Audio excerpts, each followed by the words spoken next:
Okey, seterusnya kita lihat pula apakah dia falsafah dan akhlak dalam penyelidikan Islam. Secara umumnya, penyelidikan dalam pengajian Islam atau pendidikan Islam adalah aktiviti tradisi dalam Islam. Ia bukan sesuatu yang baru.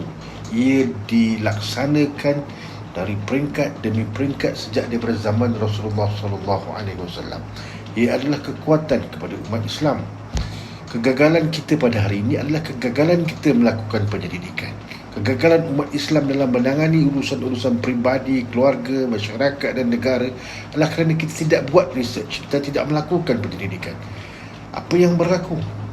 Kita hilang arah tuju.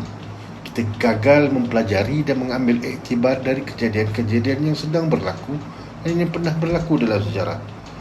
Contohnya, kita kekal melakukan maksiat. Kita masih mengekalkan amalan-amalan songsang. Kita hanyut, kita tamak, kita gelojoh. Kita memahami material dari sudut yang salah. Kita mementingkan diri sendiri. Sedangkan semua tingkah laku tadi tu kita sendiri sebenarnya sudah ada dalam sejarah tentang kesan daripada apa yang berlaku. So, itulah yang berlaku. Justru penyelidikan dalam Islam adalah melihat apa yang telah dilihat oleh semua orang. Semua orang rasa benda ni, tetapi berfikir tentang apa yang belum difikirkan oleh sesiapa. So, kita mengambil inisiatif untuk melihat masalah-masalah yang sedia ada, melihat apa yang belum difikirkan oleh semua orang tetapi dilihat oleh semua orang, untuk mengambil satu pendekatan, buat research, cari masalah dan cuba menyelesaikan masalah. Dan pendidikan dalam Islam adalah nukleus utama dan dilihat berkemampuan untuk memintas kepatasan masa dan merentasi sempadan dunia realiti dan alam maya untuk mengelak jauh tertinggal ke belakang. Dalam erti kata lain, kita kena mahir penyelidikan, kita kena mahir research, kita kena mahir metod-metod yang digunakan atau prosedur-prosedur yang digunakan oleh metod untuk kita nak pergi lebih jauh. Kalau kita tak buat benda ni, kita akan jadi macam orang lain yang dah jadi, yang tak tahu nak buat apa, harapkan apa yang orang lain tunjuk dan orang lain bagi. So, jelasnya penyelidikan dalam pengajian Islam adalah satu kekuatan yang tersendiri. Dia adalah survival umat Islam dalam usaha menegakkan syiar dan syariah Islam pada seluruh aspek hidup. Kealpaan kita yang menyebabkan kita jadi bodoh dan selama-lamanya membiarkan sejarah berlaku tanpa mengambil iktibar. Boleh faham? Okey. Bila kita dah mahir research, bila kita dah jadikan research tu sebagai amalan tabiat atau tabi'i, maka kesannya akan timbul. Apa dia kesannya? Pertama, meningkatkan rasa kehambaan. Yang kedua, menzahirkan makna dan maksud ayat-ayat Al-Quran. Kita teroka, kita membaca dan sambil kita membaca, kita meneroka. Dan sambil kita meneroka, kita menulis apa yang kita teroka dan menyampaikan apa yang kita teroka itu untuk dimanfaatkan oleh orang ramai.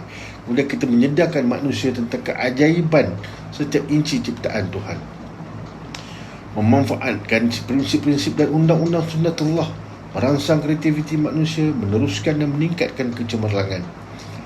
Itu semua benda yang kita buat hanya kalau kita tahu apa itu nilai penyelidikan. Bila kita dah tahu nilai penyelidikan, maka kita akan konsisten untuk nak belajar tentang bagaimana nak menyelidik, sehinggalah penyelidikan itu betul-betul menjadi tabiat hidup kita. Okey, seterusnya kita lihat pula etika penyelidikan dalam pengajian Islam. Semua benda yang kita buat dalam dunia ni, dia ada peraturan-peraturan tertentu. Hatta kita turun kat dunia pun ni turun dengan peraturan. Kita tak boleh nak buat sembrono, kita tak boleh nak buat suka hati. Kereta yang kita beli ada peraturan-peraturannya. Mesin basuh yang kita beli kat rumah ada peraturan-peraturannya. Kalau kita guna benda yang kita ada mengikut peraturan, dia akan jadi sempurna. Kalau kita menggunakan suatu perkara tanpa mengikut peraturan, dia akan rosak. Begitulah juga dengan pendidikan pengajian Islam. Dia ada sempadan tertentu yang mesti kita patuhi. Kenapa? Kerana nak jamin kualiti penyelidikan, nak menjamin kualiti dapatan penyelidikan, supaya dapatan kita itu tidak dipertikaikan atau menimbulkan kontroversi yang implikasinya adalah kepada diri kita sendiri. Apakah dia matlamat penyelidikan? Apakah dia etika atau akhlak penyelidikan? Pertama sekali kita kena tahu matlamat kita buat research. Niat tu, kenapa kita nak buat research? Kita nak glamour atau kita nak apa? Macam-macam niat yang kita ada. Tapi kita kena fokus bahawa kita buat research kerana kita nak cuba selesaikan masalah itu mengikut apa yang Islam gariskan. Yang kedua, matlamat. Dan matlamat kemudian tujuan dia mesti menyebarluaskan ilmu dan mesti kesedaran. Saudara-saudari boleh baca detail dalam nota yang saya dah bagi.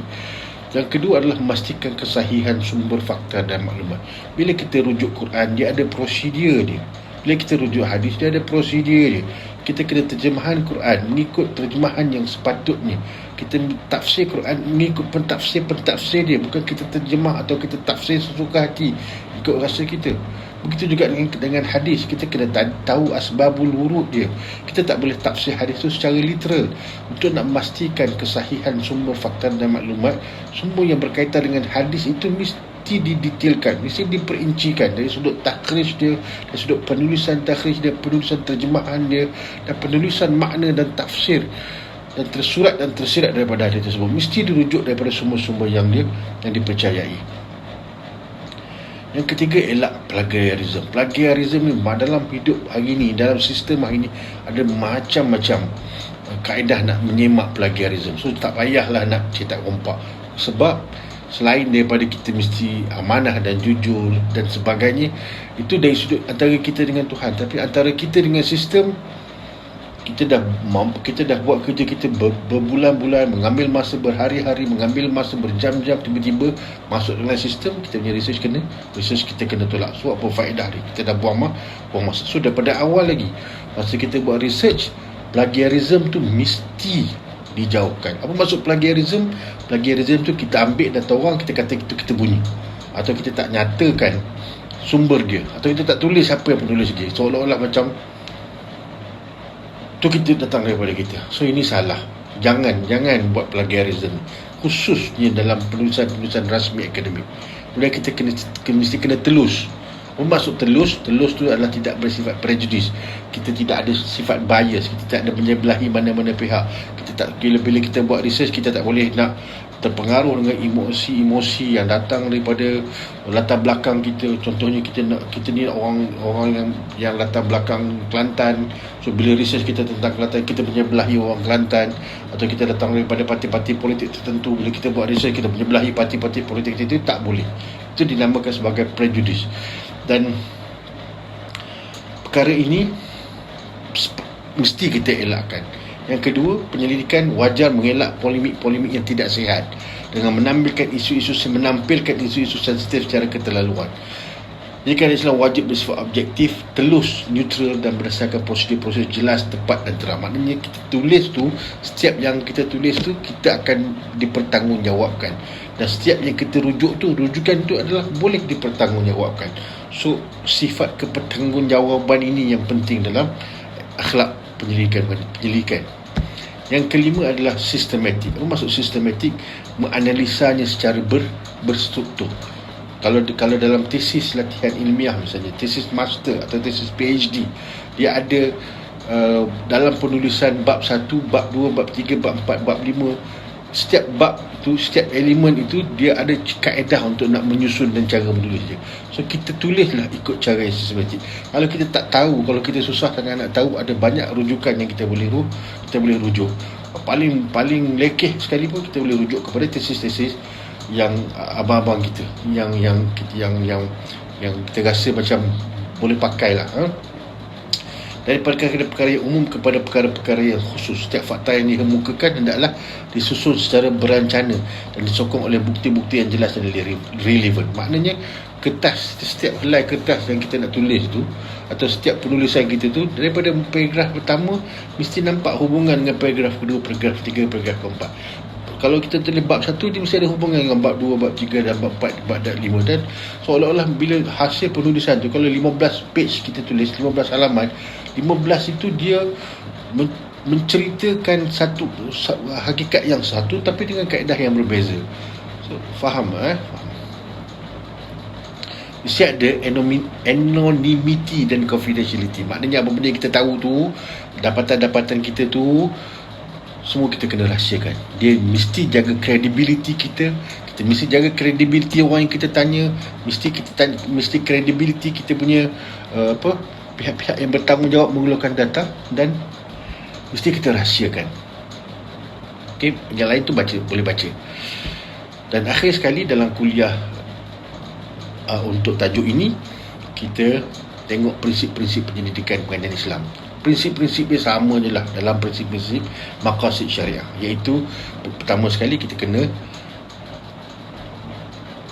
bertanggungjawab kepada apa yang kita buat. Tanggungjawab tu dalam maksud apa?